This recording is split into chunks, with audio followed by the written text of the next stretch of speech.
watching Twin Tier Sunday with Jennifer Sheahen.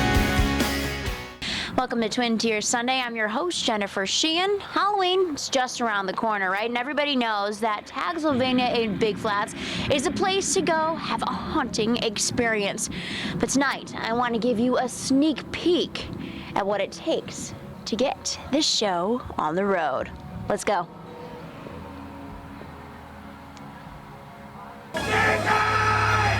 Oh God, they're coming!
Alright, so every night they have a bunch of characters that need to get ready, and these two are in charge of making that fright and that character come alive. Go ahead and tell me, guys, what are your roles here and how did you get involved with Tagsylvania?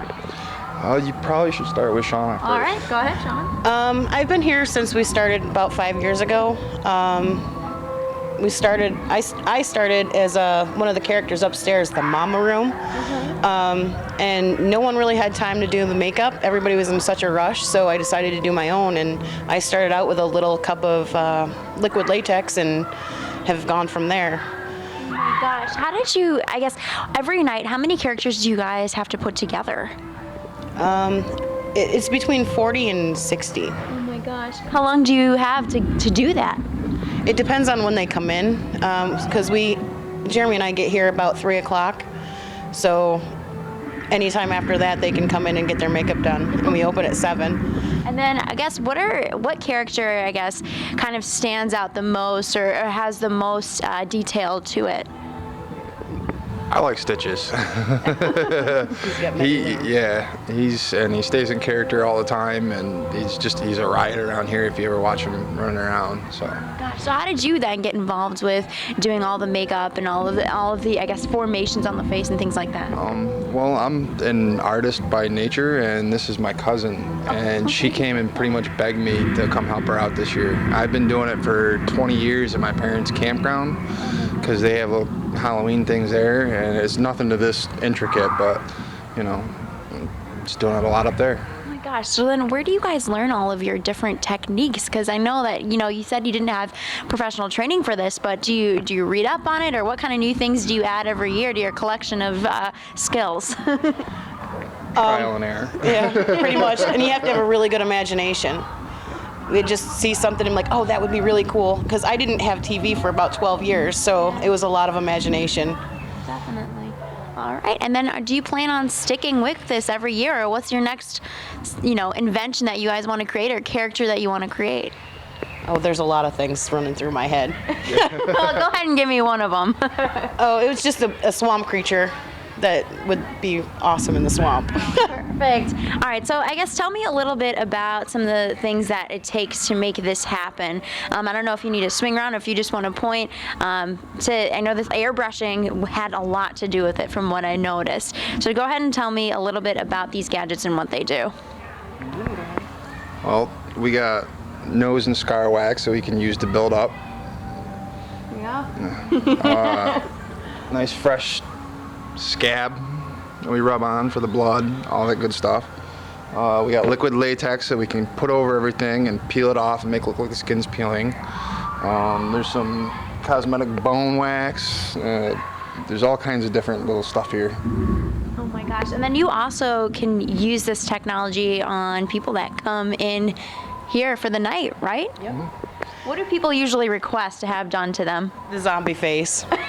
Zombie. Yep. Everybody wants to be a zombie. There you go. Last time I was here, they actually put a bullet hole right through my head. So it was a cool experience, and believe it or not, it washed off in about 20 seconds when I got home, peeled right off. So it was an easy thing to do. It's been wonderful learning about it from top to bottom, watching you guys work.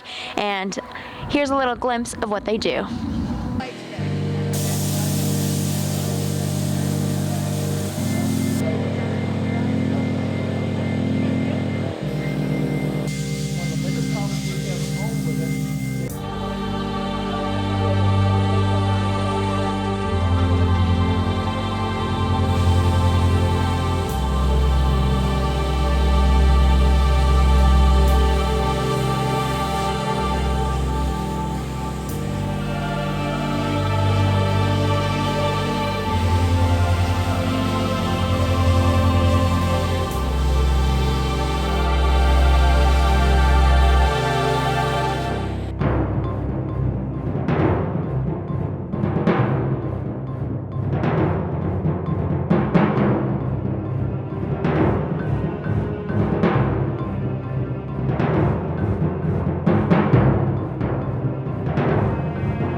Cold out.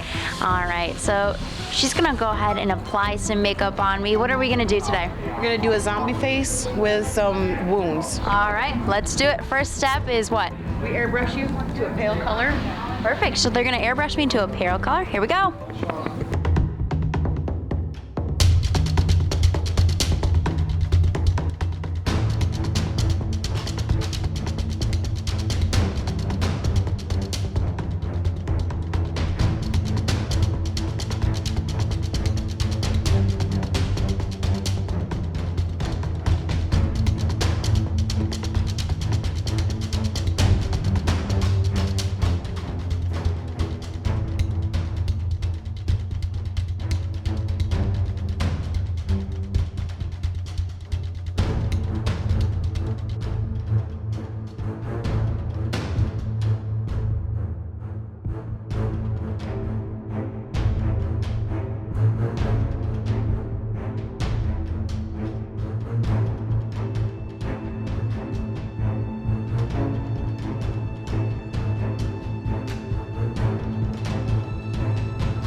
Come over here.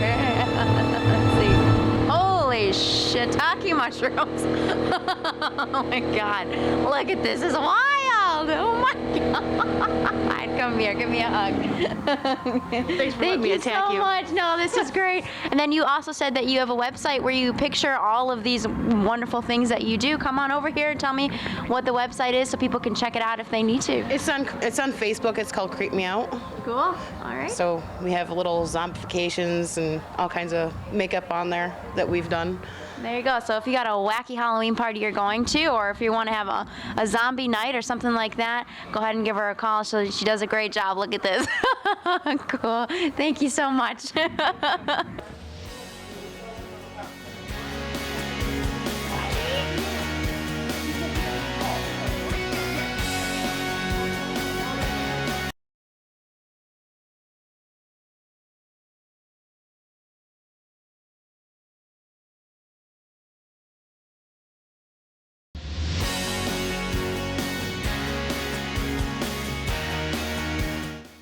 Welcome back. We're going to be talking now to one of the characters here at Tagsylvania. Jeff, go ahead and tell me what you play here.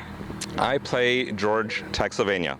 He is highly intelligent, but he plays it down extremely well so that he's kind of lovable and cuddly, and no one really thinks that he's a threat. But he's actually one of the more devious people that we have here because obviously he's on the rotund side.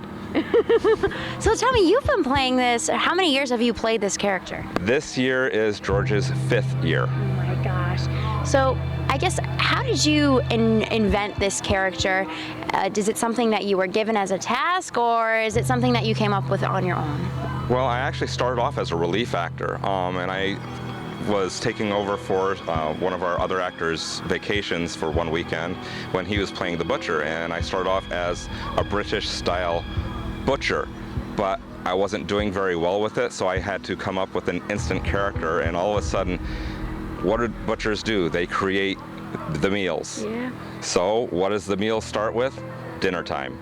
And that's where it came, and it all coalesced into that. So all of a sudden, George became extremely loud and kind of a doofus, and it went from there. Oh my gosh.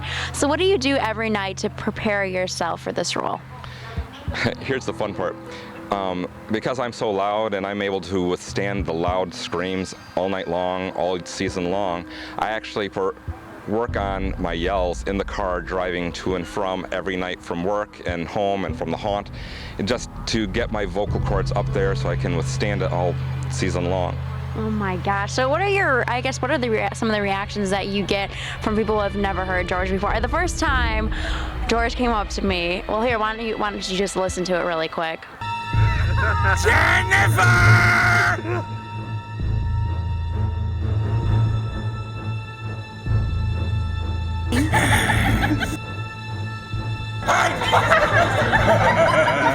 Yeah, so it was terrifying. Was it similar reactions of like shock, or what feedback do you get? Well, you get all different types. Psychologically, people have a choice of either fight or flight, and some will just stand their ground, some will see that it's an actor, and some will be purely petrified.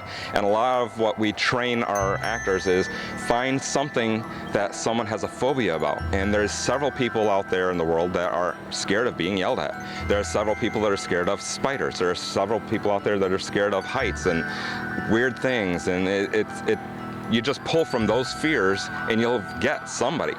So the amount of people that we have every weekend, you're gonna get someone. That's incredible. What are some of the other, big faces around here? Well, you have Stitches, you have Cherkis, you have Ruby. These are roaming actors. You have George's great-great-great-grandfather, the Civil War veteran. You have the baby doll, which is the daughter of Cherkis. You've got people jumping out of boxes, and we call them banshees, and we have a sheriff, we have another Civil War veteran in the trading post, and we have the tall costumes, and those are the rot zombie, the insane clown, and I can't remember. Oh, Toxic. Oh my gosh. So there's a bunch of big characters to come down here and see. Why do you come back every year? It's fun. It's absolute fun, and there's a lot of us that have a warped sense of humor, and we love horror movies, and we like the concept of scaring people. And it's fun to watch the reactions. It's just an amazing feeling sometimes. And then you go home every night with a cathartic feeling that you've expressed all this anger and stress, and it's gone. It's very cathartic, yeah. That's excellent. I definitely have a phobia, by the way, of haunted houses, like an extreme phobia. So I've tried multiple times to go through some of the haunted houses, but have some difficulties doing so. Let's take a look at last year when I had to go through the house. Here Come we in, go. enter if you dare. Nick. Hi. Nicholas. Nicholas!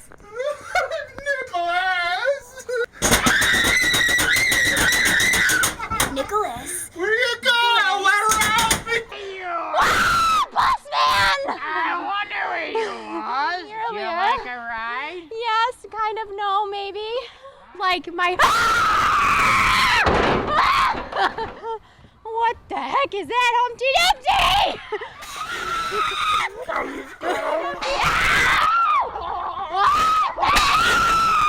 I don't wanna.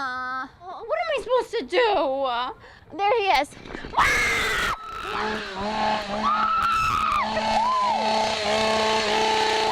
This is not funny. This was insane. Yeah, so definitely a frightening experience. And you're not only doing this, I believe you also act around the community as well. Yes, I am heavily involved in Cuckoo Lake Players, and I've actually been in a independent film called Going Up by Todd Douglas Bailey. That's right. You guys should all know that pretty good by now. Yeah. Wonderful. I guess what's your next gig after this? Rest. Perfect. Thank you so much, Jeff, and good luck tonight and with the rest of the season. We'll see you after the break.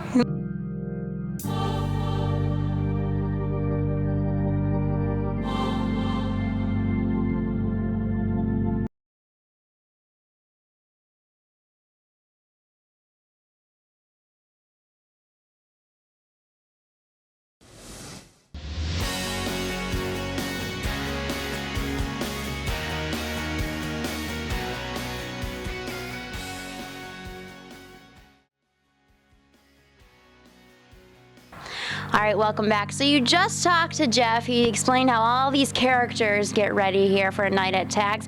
Now we're going to talk about all the different scenes that are set up here. Why don't you go ahead and tell me how all of this got started? I mean, you got to build up all of these different sets. Sure. Now, this is our 5th season, so over time we've kind of accumulated a fair amount of things, and we're always building different things. We have a really creative, talented staff. We have people that used to build houses for a living, electricians, all these different people, so we have a lot of different assets at our disposal to create some of these really cool, interesting scenes, and it gives us the opportunity to be a little more technical, too, with what we do.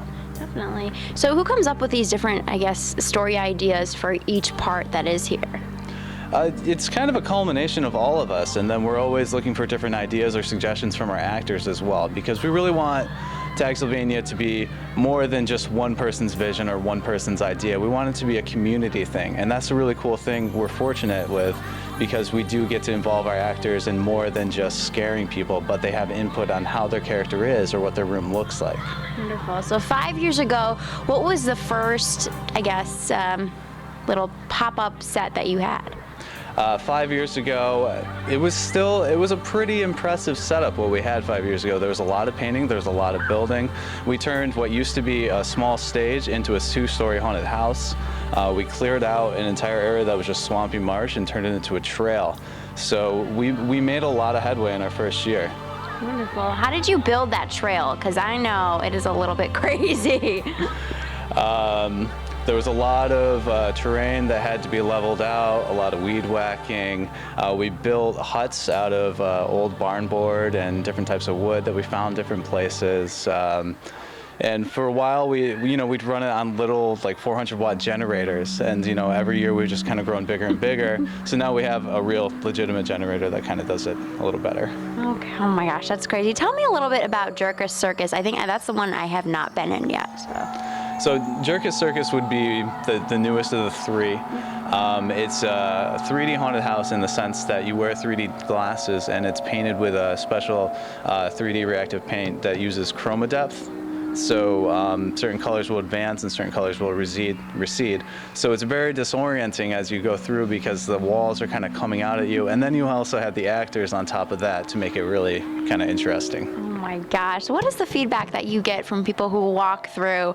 I guess, which place do you find them getting the most freaked out? You know, it's funny because everybody has different phobias. People are scared of different things. So you might see someone running with screaming their head off coming out of the circus, whereas someone who's not afraid of clowns, you know, you're not going to see that there.